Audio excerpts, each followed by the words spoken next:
नमस्कार। देखिए, आज चर्चा का विषय ये है कि पितृपक्ष इस महीने आने वाले हैं, तो क्या करना है पितृपक्ष में, आपको क्या सावधानी बरतनी होती है। मैंने सब बताया है इन्फॉर्मेटिव वीडियोस में। अकल्टिज्म पार्ट 4 की जो मैंने बनाई है सीरीज, उसमें बताया हुआ है आप लोगों को कि पितृपक्ष में क्या सावधानी रखनी है। पितृपक्ष श्राद्ध पक्ष बोलें, पितृ यज्ञ बोलें, इसलिए पितरों का जो श्राद्ध का या वो भोजन होता है उसको पितृ प्रसाद भी कहा जाता है। तो इसको कुछ चीज़ें हैं जो आपको मालूम होनी चाहिए। जैसे 12वीं या 13वीं का जो भोजन होता है वो वही व्यक्ति करे वहाँ जाके जो वहाँ पे उनके दाह संस्कार में गया हो, किसी भी व्यक्ति के। ये सामान्य चीज़ें हैं। तो पितृपक्ष यहाँ कब से स्टार्ट होंगे लिख दिया है मैंने इस 2024 में 11 सितंबर को 11:44 AM से भाद्रपद पूर्णिमा लग जाएगी, पूर्णिमा श्राद्ध लगेगा। लेकिन तर्पण कब से स्टार्ट होता है ये लिखा है 18 सितंबर से पतिपता श्राद्ध लगेगा, तर्पण स्टार्ट करेंगे। आप तर्पण कर सकते हैं, जो रेगुलर करते हैं 16 श्राद्ध में वो नियमित तर्पण करेंगे, और वो करेंगे तो ज़्यादा बेहतर रहेगा। उसके बाद 19 को द्वितीया श्राद्ध है। देखिए 20 को तृतीया का, 21 को चतुर्थी का, 22 को पंचमी का, 23 को षष्ठी सप्तमी है, 24 को अष्टमी है, 25 को नवमी है, 26 को दशमी का श्राद्ध है, 27 को एकादशी का श्राद्ध है। उसके बाद 29 एक दिन गैप हो गया, द्वादशी का श्राद्ध, फिर त्रयोदशी, फिर चतुर्दशी, फिर सर्वपितृ अमावस्या पड़ेगी 2 अक्टूबर। यानी बेसिकली 18 सितंबर से 2 अक्टूबर नियमतः ये तर्पण का समय है आपका। उसके बाद 17 सितंबर 11:44 AM से भाद्रपद पूर्णिमा स्टार्ट होने पे आपके श्राद्ध पक्ष की शेड लग जाती है, यानी बंधन लग जाते हैं श्राद्ध के, जो होते हैं सामान्यतया आप लोगों पे या किसी भी जातक पे। श्राद्ध करना है, बिल्कुल निश्चित रूप से श्राद्ध करना है। इसको ध्यान रखें कि श्राद्ध जातक नहीं करता है तो ये दिक्कत का विषय है। मैंने फिर से बोलता हूँ, अकल्टिज्म पार्ट 4 देख लीजिएगा इस वीडियो को देखने से पहले। ये उसका सेकेंड पार्ट है, ये मान के चलें आप। तो मैंने बताया कि जो बॉडी को फूकने के बाद जो 12वीं 13वीं का भोजन होता है वही व्यक्ति करे जो वहां पे गया हो दाह संस्कार में, अदरवाइज बाकी व्यक्ति उसको न ग्रहण करें। हाँ, वार्षिक श्राद्ध का भोजन जो है वो हर एक आदमी ग्रहण कर सकता है। यदि आप जाते हैं कहीं तो वहां भी ग्रहण कर सकते हैं। श्राद्ध भोजन जो अभी आपके श्राद्ध पक्ष आ रहे हैं, पवित्र ब्राह्मण को, यानी जो ब्राह्मण पवित्र हो, अधम ब्राह्मण न हो, मदिरा पान न करता हो, इस तरह का या गलत कामों में लिप्त न हो, उसको करें। वैश्यावृत्ति इन सब में लिप्त न हो, उसको करवाएं। अब जो है आपके जो प्रतिबंधित चीजें होती हैं, ये 16 श्राद्ध के दौरान, ये 16 श्राद्ध क्यों मनाए जाते हैं, कैसे होते हैं, सब मैंने बताया है अकल्टिज्म 4 पार्ट में। तो शराब है, बैगन है, देखिए आपका प्याज हो गया, लहसुन हो गया, शलजम हो गया, हींग हो गया, सिंघाड़ा हो गया, जामुन हो गया। एक चीज लोग यूज करते हैं गलती से, काला नमक बिल्कुल नहीं, गाजर नहीं करना है, मसूर की दाल नहीं बननी है आपके घर में। कब? इन 16 दिनों में, इसको ध्यान रखें। और जो लौकी गोल आती है, आप देखते होंगे गोल लौकी आती है, वो नहीं, शलजम नहीं, कुल्थी की दाल नहीं बननी है, अलसी, ये वर्जित चीजें हैं। कब? श्राद्ध पक्ष के दौरान। इन 16 श्राद्ध की बात कर रहा हूं मैं, महालया श्राद्ध की बात कर रहा हूं। और इनको ये नाम क्यों पड़ा है, क्या पड़ा है, सब बताया है मैंने पार्ट इसके 4 में अकल्टिज्म के, देखिएगा। तो केवड़ा, बेलपत्र, लाल फूल श्राद्ध के, या काले फूल श्राद्ध के पूजा में, पूजा ही बोलेंगे इसे। लोहे का बर्तन, यानी लोहे के बर्तन में रोटी नहीं बननी है, ये ध्यान रखें। लोहे के पात्र में भोजन नहीं देना, ये सब वर्जित चीजें हैं। दातुन नहीं करना है, पान नहीं खाना है, संसर्ग नहीं करना है। और फास्टिंग करते हैं, और आपको यदि आप तर्पण कर रहे हैं तो आपको नॉर्मल फास्टिंग ब्रेक करनी पड़ती है यहाँ पे, सामान्य फास्टिंग। जो डेली फास्टिंग कर रहे हैं वो अलग बात है, उनका एक रूटीन है। जैसे इसको समझ लें कि जो लोग कोई पूजा डेली करते हैं तो वहां पे जो है उद्यापन का कॉन्सेप्ट खत्म हो जाता है। वहां पे क्या होता है, सपोज आपने 27 दिन हनुमान चालीसा पढ़ी तो 28वें दिन ब्रेक कर दें, फिर उसके बाद 27 दिन शुरू कर दें। ये समझा रहा हूं आपको, मैंने बताया हुआ है पहले वीडियोस में। दवाई अवॉइड करें आपके श्राद्ध पक्ष में। अब आपने कहा दवाई लेना मैंडेटरी है, आवश्यक है, वो दवाई लें। ऐसी दवाई जो नशे की हो या पेन किलर टाइप की हो, अकारण उनको न लें। फास्टिंग्स अवॉइड करें। अन्न का भोजन जो है वो ध्यान रखना है आपने कि भोजन जो है आपको इस तरह से करना है कि अन्य आदमी का भोजन, यानी दूसरे आदमी के घर जाके भोजन न करें। यानी 16 श्राद्ध में आपको किसी के घर जाके वहां आप उठते हुए चले गए, वहां आप ली लाए खाना, ऐसा मत कीजिएगा। तेल मालिश अवॉइड की जाती है, इसको ध्यान रखें। ये बंधित चीजें हैं। भोजन अगर आपको, आपके माता पिता नहीं है या किसी का श्राद्ध करना पड़ता है आपको श्राद्ध पक्ष में, तिथि के हिसाब से किया जाता है। इनमें तिथियां छांट लें, कोई ब्राह्मण बता देगा। और ये सारी चीजें मैंने अकल्टिज्म पार्ट 4 में एक्सप्लेन की हैं, तो उनको ध्यान रखना है कि भोजन 2 बार सिंगल बार करें, ज्यादा बेहतर है। किसी भी टाइम कर ले वो बेहतर रहेगा। उसके बाद कुश जो पूजा में, जो तर्पण में और श्राद्ध में यूज करेंगे वो यूज्ड कुश ना हो, इसका ध्यान रखना है आपको श्राद्ध पक्ष में। यहाँ पे कस्तूरी है, लाल चंदन है, गुरुचन है, इनका यूज जो है वो नॉर्मली प्रतिबंधित होता है। तो आपको श्राद्ध पक्ष में ये चीज़ों का ध्यान रखना है कि श्राद्ध की पूजा या श्राद्ध करते हैं तो इन चीज़ों से आपने परहेज रखना है। ये बेहतर तरीका है आपको, आपका जो है श्राद्ध मैंने बताया हुआ है अकल्टिज्म का, अकल्ट का, तंत्र का बहुत मजबूत विधि है। इसको तांत्रिक काम समझें, ये अकल्ट का काम है तो इसको बहुत सावधानी से करना पड़ता है। ये यजंति पित्वं देवान ब्रह्मणाश्च हुताशनान सर्वभूतांतरात्मान विष्णुमेव यजंति ते, यानी कि जो नॉर्मल पूजा कर रहे हैं, अग्नि में होम कर रहे हैं, या कैसी भी पूजा करते हैं, कैसा भी होम करते हैं, या पितरों का काम करते हैं, या ब्राह्मण को भोजन करवाते हैं, वो अल्टीमेटली किसको पूज रहे हैं? श्री हरि विष्णु को पूज रहे हैं। इसलिए मैं अपने सारे वीडियोस में विष्णु हरि का नाम जपता हूं, क्योंकि ये सारी चीजें अल्टीमेटली किसके माध्यम से जा रही हैं? श्री हरि विष्णु के माध्यम से जाती हैं। ये ध्यान रखिए। श्राद्ध में क्या चीजें अच्छी होती हैं, क्या चीजें यूज करनी चाहिए श्राद्ध के दौरान आपको, जैसे आपने सोना हमेशा याद रखें। 16 श्राद्ध हैं, आपको यदि श्राद्ध आप करते हैं अपने पितरों का तो आप श्राद्ध की स्टार्टिंग में ही सोने की अंगूठी है तो पहन लें, आपकी श्रीमती जी हैं वो भी पहन लें। सोना धारण करना है, इसको ध्यान रखिएगा, वो बेहतर होता है। उसके बाद जो है क्या क्या चीजें हैं वो बता रहा हूं मैं आपको। तिल आप जानते हैं तर्पण श्राद्ध में आवश्यक है, दूध आवश्यक है, गंगा जल आवश्यक है, जल आवश्यक है, शहद आवश्यक है, कुतब बेला, कुतब बेला का बड़ा महत्व है, ध्यान रखिएगा। आप जब भी अपने माता पिता का या श्राद्ध करते हैं किसी का अपने इन श्राद्ध पक्ष में, तो कुतुब बेला का ध्यान रखना है आपको। मैंने बताया था आपको कि ब्राह्मण कहेगा आपसे कि ये टाइम है, ये टाइम है, नहीं, कुतुब बेला में करना है। वो बेस्ट टाइम होता है, दिन का 8वां मुहूर्त, अष्टम जो मुहूर्त होता है वो कुतुब बेला में आता है 11:36। ये सब समझाया है मैंने पहले पार्ट पे, आपके अकल्टिज्म पार्ट 4 में। कुतुब बेला यानी 11:36 AM से 12:24 PM तक चलती है। तो उस समय आपको श्राद्ध करना सबसे ज्यादा, ये बहुत महत्वपूर्ण है, इसमें सारे दोषों का शमन हो जाता है इस बेला में। तो ब्राह्मण अगर इस समय मिल जाए तो अच्छी बात है, नहीं तो 12:24 के बाद ब्राह्मण आके श्राद्ध करवा दे, और आपको तर्पण स्वयं कर लें 11:36 से आपको 12:24 तक। ये ध्यान रखिए, कुतुब बेला का बहुत महत्व है। फिर से बोलता हूं, दिन का 8वां मुहूर्त होता है। और श्राद्ध में सबसे ज्यादा महत्वपूर्ण चीजें बता रहा हूं, दौहित्र, यानी कि जिसे बोलते हैं, क्या बोलेंगे, आपकी बेटी का अगर पुत्र है तो उसकी उपस्थिति आवश्यक है, वो मैंडेटरी हो जाता है। वो बहुत ही जो है, अगर है तो आपका जो है श्राद्ध करना सफल कर देता है। तुलसी की प्रेजेंस चाहिए। ऐसे ही यहां पे ध्यान रखिएगा, तुलसी की जो गंध होती है, तुलसी की गंध से क्या होता है, उससे क्या फायदा क्या होता है? सीधे पितर उससे इतना आनंदित हो जाते हैं कि श्राद्ध के उपरांत सीधे विष्णु लोक चले जाते हैं। भले ही वो कुछ समय वहां विचरण करने के लिए जाते हैं, लेकिन उनके जो है सभी पापों का शमन हो जाता है। और श्राद्ध करने वाले व्यक्ति को, यदि आप श्राद्ध कर रहे हैं भाइयों, तो आपको याद रखना है कि ये विवाहित हैं तो आपकी श्रीमती जी की उपस्थिति अनिवार्य है वहां पे। अब वो साफ नहीं है तो अलग बात है, तो भोजन वोजन सब आपने ही बनाना पड़ता है। तो श्राद्ध के जो 3 आपके अंदर गुण होने चाहिए, पहला है अक्रोध, गुस्सा नहीं आना चाहिए। यानी श्राद्ध में क्या होता है, मैक्सिमम लोगों का टेम्परामेंट बढ़ जाता है, वो टेम्परामेंट नहीं बढ़ना चाहिए, याद रखिए। ठंडे दिमाग से, कूल माइंडेड, पवित्रता होनी चाहिए। ऑब्वियसली मैंने बताया संसर्ग नहीं करना है आपको इन 16 दिनों में, यदि आपको श्राद्ध करते हैं तो। दूसरी बात, आपको अचापल्य यानी कि चंचलता खत्म करनी है। देखिए, ठंडा दिमाग यानी हड़बड़ी नहीं करनी है, हैश एंड स्लोली, ठंडे दिमाग से करना है। ये नहीं कि जल्दी करो निपटाओ उसके बाद जाओ अपना काम करो ना, ये ध्यान रखिएगा। सफेद फूल बहुत ज्यादा इस समय श्राद्ध में आपके लिए महत्वपूर्ण हो जाते हैं, यदि आप श्राद्ध करते हैं या तर्पण करते हैं। उसके बाद लाल फूल भी चल जाते हैं, लेकिन लाल फूल में जैसे जूही हो गया, अब खैर फूलों में क्या है, जूही, मालती, चंपा, ये चल जाते हैं। कमल का फूल चल गया, लाल फूल देखिए। तुलसी प्रेजेंस आवश्यक है। भोजन, जो भी आपके यहाँ ब्राह्मण भोजन करता है, या आप भी मान लीजिए ब्राह्मण है, किसी के यहाँ भोजन करने जाते हैं श्राद्ध पक्ष में, तो याद रखिएगा श्राद्ध पक्ष के भोजन में मौन ही जो है आपके पितरों को मुक्ति देता है। यानी आपने मांगा, आपको सपोज 2 पूड़ियां चाहिए, रोटी नहीं बनेगी, याद रखिएगा, तो आपने ऐसे बोल दिया, इशारे से बोलना है, या अमाउंट बोल दिया हल्का सा, मुंह से नहीं बोलेंगे, ये ध्यान रखिएगा। अगर मुंह से बोला किसी ने तो समझ लीजिए आप पूछें इशारे से, ये आप बोल सकते हैं आप खिला रहे हैं ब्राह्मण को, लेकिन ब्राह्मण इशारे से बोलेगा, अपने आप लाके रख दे, वो अपने आप रोक देगा आपको कि ये चीज चाहिए, ये चीज नहीं चाहिए। ध्यान रखिएगा, श्राद्ध के भोजन में बोल दिया तो पितरों को वो चीज पहुंच नहीं पाती है, इसको ध्यान रखना है आपने। तो श्राद्ध के भोजन के दौरान मौन रखें।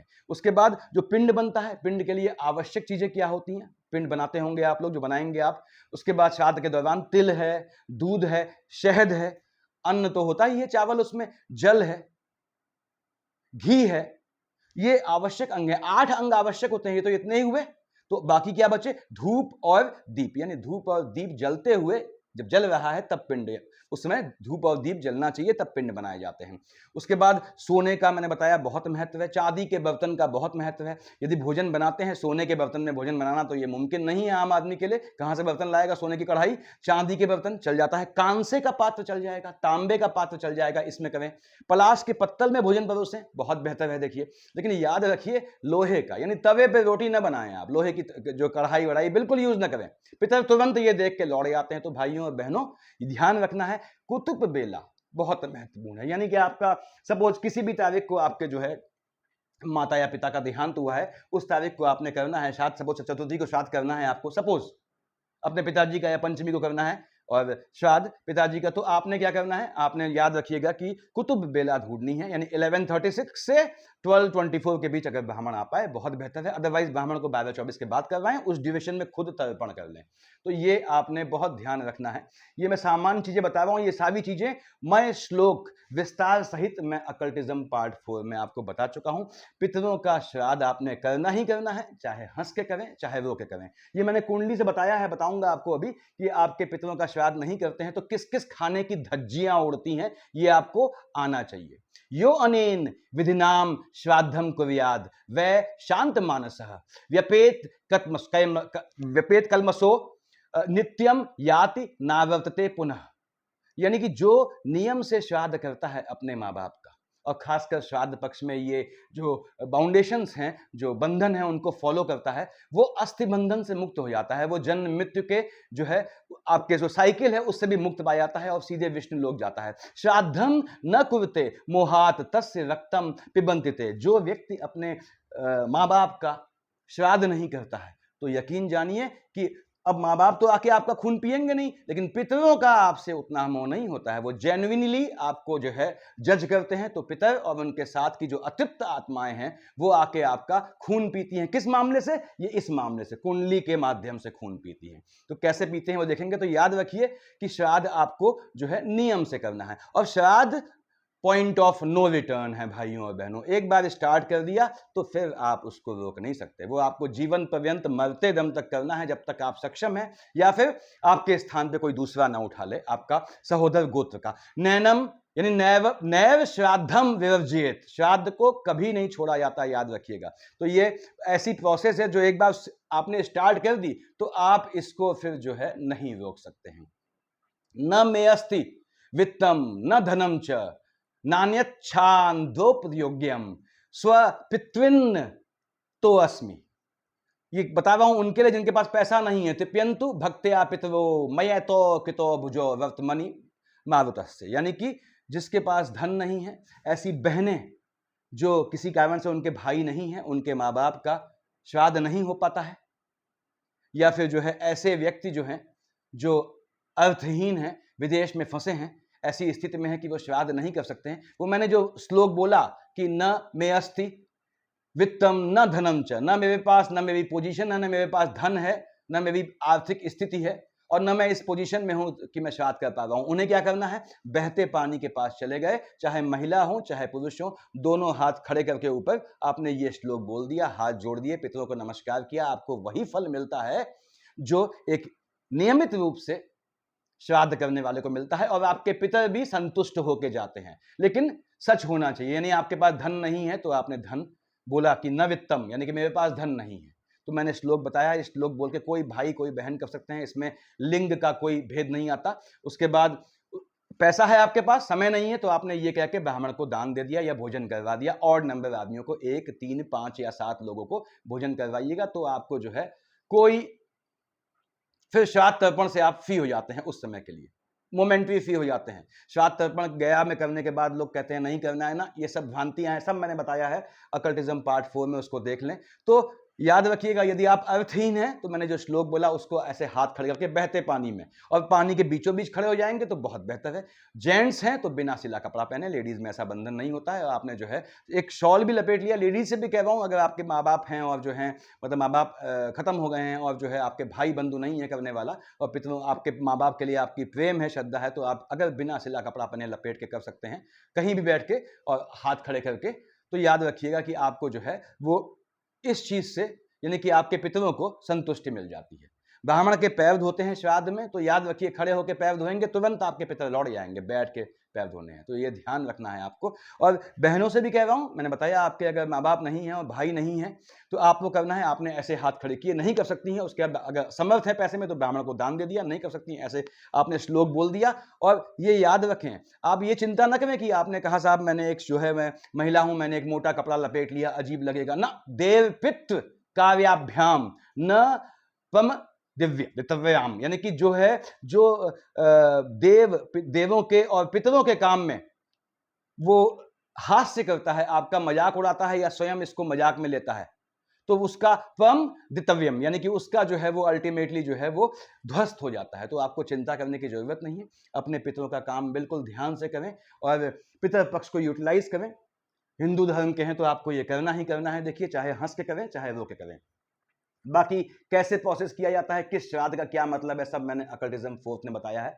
अब देखिए आपका जो है बृहस्पति जो है बेसिकली वो पितरों को दिखाता है। पिता को ये समझ लीजिए आप, आपको पिता को दिखाने वाला ग्रह कौन से हैं? राहु देव हैं, मंगल हैं, बृहस्पति हैं, ये पिता के, या सूर्य हैं, ये पिता को दिखाते हैं। बृहस्पति यहां पितरों को दिखाते हैं, बुध भी एंसेस्टर्स को दिखाते हैं। तो सेकंड हाउस में हमेशा कहता हूं मैं, यदि आपके ग्रहों की, इन मेल ग्रहों की युति है या दृष्टि ज्यादा है तो सेकंड हाउस फ्लक्चुएट हो जाता है। अब सेकंड हाउस तो पितरों का हुआ ही, अब सेकंड हाउस पितरों का हुआ, यदि आप जो है पितर पक्ष में जो है श्राद्ध नहीं करते हैं या अपने पेरेंट्स का श्राद्ध नहीं करते हैं, सबसे पहले सेकंड हाउस फ्लक्चुएट होता है। अब पितरों की औलाद कौन है? आप स्वयं हैं, देखिए आपका लग्न, और आपकी औलाद कौन है? ये आपका फिफ्थ हाउस है।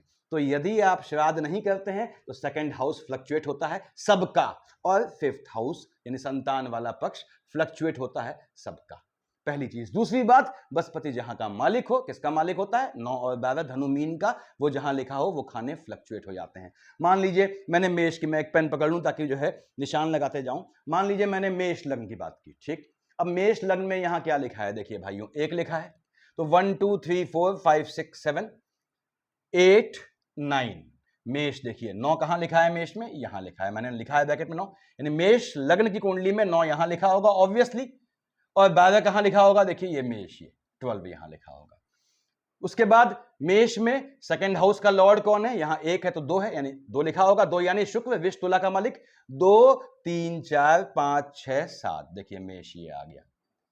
तो यानी मेष लग्न वाले जो जातक हैं, यदि वो अपने जो है पितरों का या माँ बाप का श्राद्ध नहीं करते हैं तो याद रखिए सबसे पहले आपका भाग्य वाला खाना फ्लक्चुएट हो जाता है, ठीक। दूसरी बात, इसको देख लीजिएगा, स्क्रीनशॉट चाहे तो ले ले। उसके बाद दूसरा, आपका 12th हाउस चीजों का एक्सपेंडिचर होता है, चाहे धन हो, चाहे नैतिकता हो, चाहे आपके फैमिली के मेंबर्स हो। उसके बाद 7th हाउस में आपके फ्लक्चुएशन आ जाता है स्पाउस वाले खाने में। अगर आपके स्पाउस वाले खाने में अकारण फ्लक्चुएशन है, स्पाउस का मेंटल केस है, कुछ भी है, अकारण प्रॉब्लम आती है, तो समझ लें आपके पिता संतुष्ट नहीं है। दूसरी बात, सेकंड हाउस तो है ही है, देखिए सेकंड हाउस तो कॉमन है, सार्वभौमिक है, यानी उभय है, उभयनिष्ठ बोलते हैं जिसे, कॉमन है, सेकंड हाउस में हलचल आती है आपके। और सेकंड हाउस उसके बाद ऐसे ही मेष, आपके विष लग्न वाले यानी मेष लग्न वालों को ये दिक्कतें आती हैं तो उन्हें समझ जाना चाहिए कि उनके साइड में पितर संतुष्ट नहीं है, उनको जो है तर्पण और श्राद्ध नियमित करना चाहिए। अमावस्या में तर्पण करते हैं डेली, मैंने बताया हुआ है अकल्टिज्म 4 में कि तर्पण के श्राद्ध के कुल कितने टाइम्स होते हैं, कितने समय कर सकते हैं, कितनी बार किया जाता है साल में। अब आपने कहा साहब मेष, हम कहते हैं विष लग्न में यहाँ 2 लिखा होगा, तो देखिए 2 3 4 5 6 7 8 9, 9 कहाँ आया? यहां आया, मैंने लिखा है, देखिए विष के लिए 9 लिखा है यहाँ पे, 10 11 12, विष के लिए 12 यहां लिखा है। तो विष लग्न वालों के लिए क्या होगा? पहली बात तो यह है कि आपके आयु वाले खाने में फ्लक्चुएशन आ जाएगा, लाभ वाले खाने में फ्लक्चुएशन आ रहा है, अकारण समझ लें, स्वास्थ्य में ऊंच नीचे आ रही है, और जो है क्योंकि डबल मार्केश बनता है यहां बृहस्पति, आपके 9th और 12th का मालिक है। देखिए विष लग्न वालों की बात कर रहा हूं, समझ जाइए कि आपके जो है वो पितर संतुष्ट नहीं है, पितरों को पकड़े। दूसरी बात, 2 यहां लिखा है तो 3 यहां लिखा होगा, देखिए 3 4 5 6 यहां देखिए विष वालों लिखा है, मैंने विष यहां पे। संतान पक्ष में ऊंच नीच है, संतानों को दिक्कत आ रही है आयु में, और आपके लाइनेज में हलचल आ रही है, धन वाले खाने में फ्लक्चुएटिंग है, तो विष लग्न वालों समझ लें आपके पितरों में दिक्कत है। आप पितरों को शांत करें या पता करें कि आपकी पीढ़ी में पिता की साइड से, गोत्र की साइड से, ऑब्वियसली पिता की साइड से कुछ हलचल है, यानी पीढ़ी में कोई संतुष्ट नहीं है, कोई गलत खत्म हुआ है, किसी ने सुसाइड किया है, कुछ किया है, वो ध्यान रखिएगा। अब मिथुन पे आते हैं। मिथुन देखिए, हमने कहा साहब यहाँ 3 लिखा है, 3 लिखा है तो 4 यहाँ हो गया। अब 4 है, 4 का मालिक चंद्रमा है, वो तो सिर्फ यहीं का मालिक होता है। आपके सेकंड हाउस धन वाले खाने में हलचल है, फ्लक्चुएशन है, लाइनेज में हलचल है, समझ लें पैतृक संपत्ति में हलचल आ रही है मिलने में, समझ लें आपके जो है एंसेस्टर्स परेशान है, उनका श्राद्ध करें। अब देखिए 4 5 6 7 8 9, अब कर्क वालों के लिए क्या हुआ, यहां पे देखिए ये कर्क लिखा है, ठीक। उसके 9 10 11 12 कहां कहां का मालिक हुआ आपका, तो कर्क लग्न वालों 3 4, सॉरी मिथुन लग्न वालों की बात कर रहा हूं मैं, यहां मिथुन लग्न वालों आपका जो है, चलो कर्क मैंने उठा लिया, इसको हटा देता हूं मैं, मिथुन लग्न वालों की बात कर रहा हूं मैं यहां पे, कि मिथुन लग्न वालों 3 4 5 6 7 8 देखिए 9, ये मिथुन की बात कर रहा हूं मैं, 9 यहां है, 10 11 12 आपका मिथुन यहां है। यानी यदि आपके कार्य क्षेत्र में हलचल है, यदि आपके स्पाउस से आर्गुमेंट के योग बनते हैं अकारण, और यदि आपके लाइनेज में हलचल होती है, धन में फ्लक्चुएशन है, समझ लें मिथुन लग्न वालों की आपके जो है एंसेस्टर्स तृप्त नहीं है, तो आप पितर पक्ष को संभालें। पितर पक्ष के 16 श्राद्ध में तो बिल्कुल आपको तमीज से रहना है, संयम से रहना है। नॉनवेज वॉनवेज तो भूल जाएं। कुछ लोग कहते हैं कि हमारे जो है वो एंसेस्टर्स नॉनवेज खाते रहे, नॉनवेज चढ़ाएं, सब फालतू बात है, सब बकवास की बात है। पितरों को जो नॉनवेज खिलाता है वो विष्णु हरि को नॉनवेज खिला रहा है, वो तो नरक में जाना ही जाना है, और उसके पितर भी नरक में जाते हैं। यहाँ पे यदि आपके पिता का श्राद्ध करते हैं, यदि आपके पिता शौकीन रहे हैं, मर चुके, खत्म हो चुके हैं, मृत्यु हो चुकी है, और अल्कोहल लेते थे, तो मैंने बताया हुआ है इससे पहले के वीडियो में, उनके नाम की अल्कोहल, आप कच्ची शराब पानी में बहा दे बाएं हाथ से। उसके बाद हम कर्क पे आते हैं। देखिए कर्क में यहाँ 4 लिखा होगा, तो 4 5 5 का मालिक क्या हुआ, सूर्य। सूर्य सिर्फ आप जानते हैं सिंह का मालिक होता है, तो 4 5 6 7 8 9 कर्क के लिए कहां लिखा है, ये लिखा है 9 10 11 12, यानी कर्क के लिए इस खाने में 9 लिखा है, इस खाने में 12 लिखा है। 9 12 क्यों, धनु और मीन, मालिक कौन हुआ, बृहस्पति हुआ। क्या दिखाता है, पितर दिखाता है। यदि आपके स्वास्थ्य में ऊंच नीच है, देखिए आपके लग्न और आपके स्वास्थ्य में ऊंच नीच है, आपके भाग्य वाला खाना जो है वो फ्लक्चुएट हो जा रहा है, भाग्य में फ्लक्चुएशन है कर्क लग्न वालों, तो आपको याद रखना है स्वास्थ्य में ऊंच नीच है, आपके एंसेस्टर्स तृप्त नहीं है, उनको तृप्त करें। आगे हम आते हैं, यदि यहाँ 5 लिखा है सिंह लग्न वालों, तो देखिए 5 6, अब 6 का मालिक बुध है, तो 6 7 8 9 10 11 12 1 2 3, बुध किसका मालिक होता है, आपके यहां का, यहां पे आपके सिंह लग्न वालों बुध यहां का मालिक हो गया और यहां का मालिक हो गया, मैंने गोले में लिखा है, देखिए सिंह। आगे देखते हैं कि यहां 5 लिखा है, तो 5 6 7 8 9, देखिए 9 आपके सिंह लग्न वालों के लिए यहां का मालिक है, 10 11 12 अष्टम का लॉर्ड है। यदि संतानों में दिक्कत है, संतानों के स्वास्थ्य में दिक्कत है, संतानें खत्म हो जाती हैं, संतानें नहीं हो पा रही हैं, एक बच्चे के बाद दूसरा बच्चा नहीं हो पा रहा है, कैसी भी दिक्कत है, संतान के स्वास्थ्य में दिक्कत है, पहली चीज। दूसरी बात, आपको लाभ जो है जो होता है वो निकल जाता है, तो इसका मतलब आपके पितर जो है संतुष्ट नहीं है, असंतुष्ट हैं, तो आपको नियमित रूप से श्राद्ध पक्ष करना है, पितृ यज्ञ करना है, और 16 श्राद्ध का ध्यान रखना है। सिंह लग्न वाला जो भी जातक नियमित श्राद्ध करता है उसका जीवन संतुलित चलता है, बाकी दिक्कतें अलग हैं अपनी जगह पे। मैं सिर्फ अभी सेकंड हाउस यानी एंसेस्टर्स वाले खाने की बात कर रहा हूं। अब यहां पे 6 लिखा है यानी कन्या, आपने कहा साहब कन्या लग्न है, देखिए 6 7, यानी पहली बात तो यह है आपके यहां का मालिक कौन हो गए, शुक्र हो गए। शुक्र विष तुला का मालिक होता है। अब कन्या में 2 कहां लिखा होता है, देखिए यहां पे इसको समझ लें आप, कन्या में 2 लिखा है, ये आपने ये देखिए 2 यहां लिखा होता है, तो भाग्य वाला खाना यदि आपका फ्लक्चुएट हो जाता है। उसके बाद देखिए 6 7 8 9 कन्या ये हो गया, 10 11 12, और आपके मन के सुकून का हनन होता है, माता के स्वास्थ्य में ऊंच नीच है, 7th हाउस स्पाउस वाला खाना फ्लक्चुएटिंग है, आपने लव मैरिज की, लव मैरिज में लोचा हो गया, आपके साथ खेल हो गया, तो आप समझ लें कि आपके सेकंड हाउस संतुष्ट नहीं है, आप पितरों का श्राद्ध करें। और यदि आप फीमेल हैं, बहन हैं, तो आप अपने पिता से कहें कि भैया अपने माँ बाप यानी दादा दादी को संभालो, वो दिक्कतें कर रहे हैं, तो ये ध्यान रखें कन्या लग्न वाले। हमने कहा साहब तुला है, अब तुला में यहाँ 7 हो गया, देखिए 7 यहाँ है तो 8 यहाँ हो गया, 8 यानी मंगल, मंगल 1 8 का मालिक होता है। हमने कहा साहब 1 कहाँ लिखा होगा, हमने यहाँ लिखा होगा, देखिए तुला में 1, मैं देखता हूँ कहाँ लिखा है गोले में, तुला में 1, देखिए यहाँ पे 1 लिखा है आपके, मैंने आपकी सुविधा के लिए गोले में लिख दिया है। अब 7 यहाँ है, 7 8 9 तुला के यहाँ का मालिक हुआ बृहस्पति, 10 11 12 यहाँ का मालिक हुआ। यदि आपको जो है लिटिगेशन के केस बन रहे हैं, भाई बहनों से लड़ाई हो रही है, टेम्परामेंट में फ्लक्चुएशन से स्वास्थ्य में ऊंच नीच आ रही है, स्वास्थ्य ठीक नहीं हो रहा है, स्पाउस बीमार है, और संतानों की संतानों होने में दिक्कत आ रही है, यानी आपका लाइनेज पीढ़ी आगे नहीं बढ़ रही है, क्योंकि यहाँ का मालिक मंगल क्या हो गया, मंगल हो गया आपका।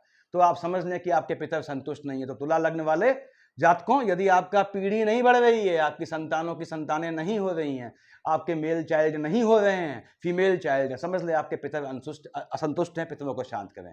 अब हम आते हैं 8, ये वृश्चिक है, 8 यहां लिखा है देखिए, तो 9 यहां आ गया। अब 9 का मालिक बृहस्पति हो गया, हम जानते हैं। तो यहां बृहस्पति कहां का मालिक हुआ, देखिए एक तो यहां का मालिक हुआ वृश्चिक में, ये लिखा हुआ है मैंने। उसके बाद 10, 11, 12 वृश्चिक यहां का मालिक हो गया। फिर से बोलता हूं, आपके लाइनेज में हलचल आती है, संतान वाले खाने में फ्लक्चुएशन आता है, संतान का सुख नहीं मिलता, संतान के सुख में दिक्कत है, आपका जो है संतान होने के बाद स्पाउस से आर्गुमेंट का योग बनता है। वृश्चिक लग्न वालों, स्पाउस को स्वयं को घात का योग आता है, स्पाउस आपका स्वयं को घात देता है, स्वयं को मारता है और आपको नाप जाता है। ये सारी चीजें होने में आप समझ लें वृश्चिक लग्न वालों की आपका सेकंड हाउस फ्लक्चुएटिंग है, उसको शांत करें तो आपकी मैक्सिमम समस्याएं सॉर्ट आउट हो जाएंगी। अब यहां हमने लिखा 9 देखिए धनु यहीं लिखा हुआ है मैंने। धनु में बृहस्पति स्वयं यहां का मालिक हो गया और यहां का मालिक हो गया, ठीक बात है। उसके बाद 10 कहां लिखा है, 10 और 11 का मालिक शनि हो गया। तो धनु यहां का भी, धनु में यहां पे गोत्र का मालिक शनि यहां का मालिक है, यहां का मालिक है। यानी धनु लग्न वालों, आपको याद रखें, यदि मन का सुकून हनन होता है, माता के स्वास्थ्य में ऊंच नीच आती है, टेम्परामेंट का इशू आता है, आपको पैतृक संपत्ति से पैसा नहीं मिल रहा है, किसी भी काम से मन के सुकून का हनन होता है, तो आप अपने सेकंड हाउस को शांत करें, यानी नियमित रूप से आप श्राद्ध करना स्टार्ट करें। मकर महाराज, मकर में आपने कहा साहब यहाँ मकर 10 लिखा है, ठीक है। मकर में 10, 11 आप जानते हैं यहाँ का मालिक शनि है, तो यहाँ का मालिक भी शनि हो गया मकर। उसके बाद 10, तो 9 कहां लिखा है, मकर में यहां लिखा है, हम जानते हैं। 12 कहां लिखा है, मकर में यहां लिखा है। 9 और 12 का मालिक बृहस्पति आपका डबल मार्केश है। मकर लग्न वालों, आपको तो चाहे हंस के करें चाहे रो के करें, पितरों को देखना ही पड़ता है। कैप्रिकॉर्न एसेंडेंट, माता बीमार है, आपके 10 भाई हों, आपको उनका मुंह नहीं देखना है, आपको अपने साथ लाना है। बाप बीमार है, बाप से पड़ती नहीं है बहुत ज्यादा, लेकिन उसके बाद भी बाप को अपने साथ रखना है। और द दैहिक कर्म, post death rituals as well as ये श्राद्ध तर्पण का जिम्मा कैप्रिकॉर्न एसेंडेंट संभालता है। यदि अपने कंधे पे भले ही वो छोटा भाई क्यों ना हो, तो निश्चित जानिए उसका कोई कुछ नहीं बिगाड़ सकता, बहुत राइज करता है, बस तमीज से करना पड़ता है काम। कि पितरों का काम है, मैंने बताया आपको कि पितर के काम में जो हंसता है, देव पितृ कार्याभ्याम न प्रमदितव्याम, यानी कि प्रमाद नहीं किया जाता देवताओं और खासकर पितरों की। यहां देव कर्म मतलब तांत्रिक कर्म की बात कर रहा हूं, तो ये ध्यान रखिएगा। और कुंभ में आपने कहा साहब 11th यहां लिखा है, देखिए तो 11th 12th कुंभ में यहां का मालिक बृहस्पति हो गया, कुंभ में यहां का मालिक बृहस्पति हो गया, ठीक है। लग्न का तो मालिक है ही, तो यदि आपका जो है, फिर से बोल दूं, ये कुंभ में आपके जो है 11th का लॉर्ड है, सेकंड का लॉर्ड है, डबल मार्केश है, आपके जो है मार्केश की शेड आती है, संतानों के स्वास्थ्य में ऊंच नीच आती है, सामने संतान वाला खाना है, संतानों को घात का योग बनता है, आप स्वास्थ्य से परेशान हैं, समझ लीजिए कि आपके सेकंड हाउस फ्लक्चुएटिंग है। तुरंत विधिवत रूप से श्राद्ध करना शुरू करें। आपने कहा साहब मैं छोटा भाई हूं, बड़े भाई श्राद्ध करते हैं, कोई बात नहीं, अपना दायित्व करें। कैसे, मैंने बताया, श्लोक पढ़ के आप ऐसे कर देंगे हाथ करके, और दान दे दिया आपने, खिला दिया भोजन। ऑड नंबर, इवन नहीं, 2 लोगों को मत खिलाइएगा, 1, 3 या 5 ब्राह्मणों को, काम हो जाएगा आपका, यानी कि आप उस समस्या से निकल जाएंगे। अब मीन महाराज, मीन में तो बृहस्पति यहीं का मालिक है, हम जानते हैं, और यहाँ का मालिक है। कार्य क्षेत्र में हलचल आती है, मीन लग्न वाले जात को एक जगह टिक के काम नहीं कर पा रहे हैं, दौड़ना पड़ता है, स्पाउस ने आपको दौड़ाया हुआ है, तो समझ लें आपको स्पाउस पे आपके यदि वो आते हैं, कुछ हवा जैसी लगती है, आपको लगता है, समझ लें आपका सेकंड हाउस फ्लक्चुएटिंग है। उसके बाद मीन में यहाँ का मालिक मंगल हुआ, देखिए तो 1, 2, 3, 4, 5, 6, 7, 8 मीन में यहाँ लिखा है मीन। भाग्य में फ्लक्चुएशन आता है, मीन लग्न वालों कार्य क्षेत्र में ऊंच नीच आती है, मन जो है भाग्य साथ नहीं दे रहा है, झटके वाला काम करते हैं, लाभ नहीं देता है, सेकंड हाउस फ्लक्चुएटिंग है, तो आपको पितरों का श्राद्ध करना है। तो भाइयों और बहनों, ये 16 श्राद्ध हैं और ये हिंदुओं में बहुत महत्वपूर्ण है। आप किसी भी धर्म को फॉलो करते हो, याद रखिएगा इन 16 श्राद्ध में अपने पितरों के लिए निमित्त दान अवश्य करें। और इसके अलावा कौन सा दान क्यों किया जाता है, सारी चीजें मैंने अकल्टिज्म पार्ट 4 में बताई हैं, उसको फॉलो करें, सफिशिएंट है इतना मेरे ख्याल से। Thank you.